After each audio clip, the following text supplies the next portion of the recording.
Okay, this is for the 1990 Ford Thunderbird. I'll show you the car. Supercharger. Sorry about the sound. There's somebody boarding up their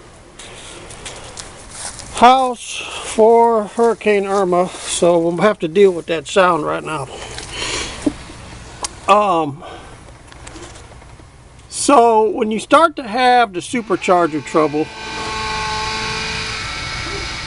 this thing started to make noise, click, click, click, click, like very fast, like kind of like marbles in a revolving piece of glass.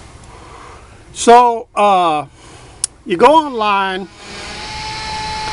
and Superchargers Online tells you that it's probably just a coupler, which you theoretically can change yourself.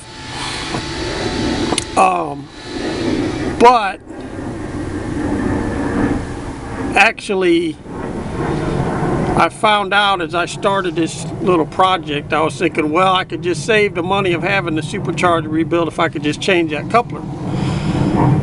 But you'll find out that the actual engine, if you try to take apart this bolt, this bolt, this bolt, as it goes around in a circle, that the last bolt on the bottom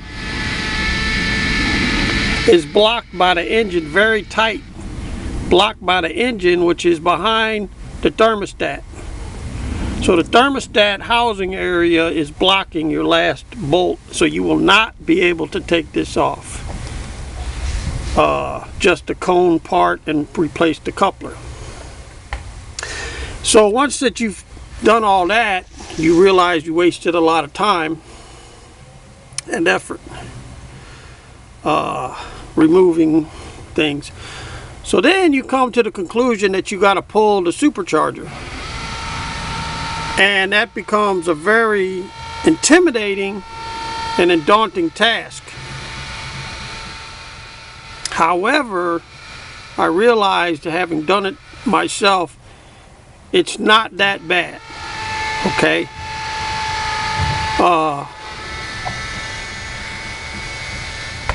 So this guy's really going to drill into his wall with them plywood for that Hurricane Irma.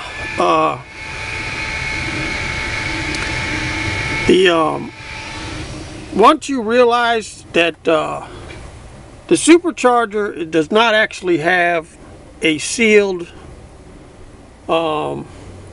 gasket underneath it. It looks like it should if you think about a carburetor, but it doesn't.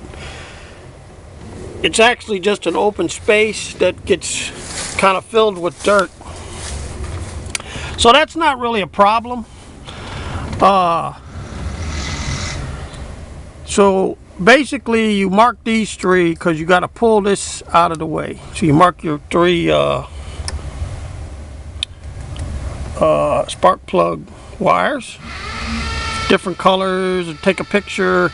Best thing is to take a picture of every area around here so that you can bring it back up on the computer to make sure all of this stuff needs to be taken pictures of. Every nook and cranny that is in here to take a picture of. Because you're going to have to remove some of this stuff. It's not that bad to remove it and put it back. Like some of these wires, you're going to have to pop this off, pop this off, pop this off. You're going to have to unhook this, this, this. Okay. You're going to unhook this. You're going to unhook this. Back behind there's a couple more. So once you get everything out of the way, you can unscrew this, unscrew these four and pop that off if you like. And then you got three main bolts. You got a big one here, and you got two on the side.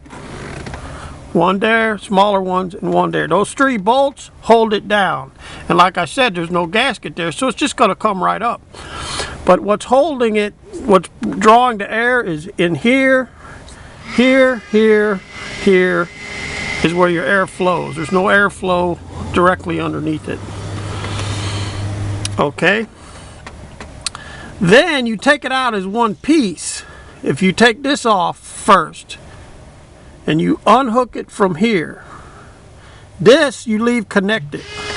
Okay. These pieces. Hey, what's up? What's up, man? All right. I was interrupted and now so what I was saying was that all of this up to here is connected. It all comes out as one piece, so it's not that bad once you've unhooked everything that's related to it. Okay, you pull this part out as one piece. Once it comes out of here and the end of here is one piece. Then when it's out, you can disconnect this section and send this so what I found out when I did that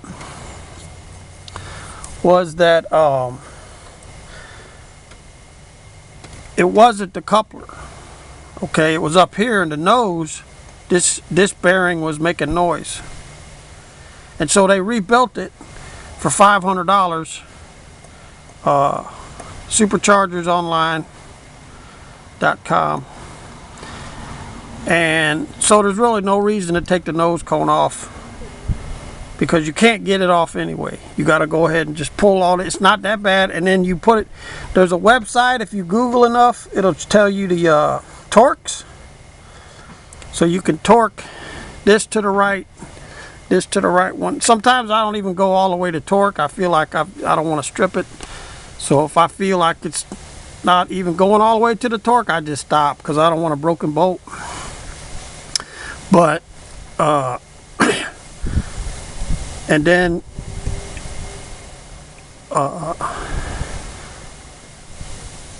that's it. And then it ran perfect for me after that. And the guy said there's 150,000 miles without no maintenance for this. So just want to let you guys know that's how it works.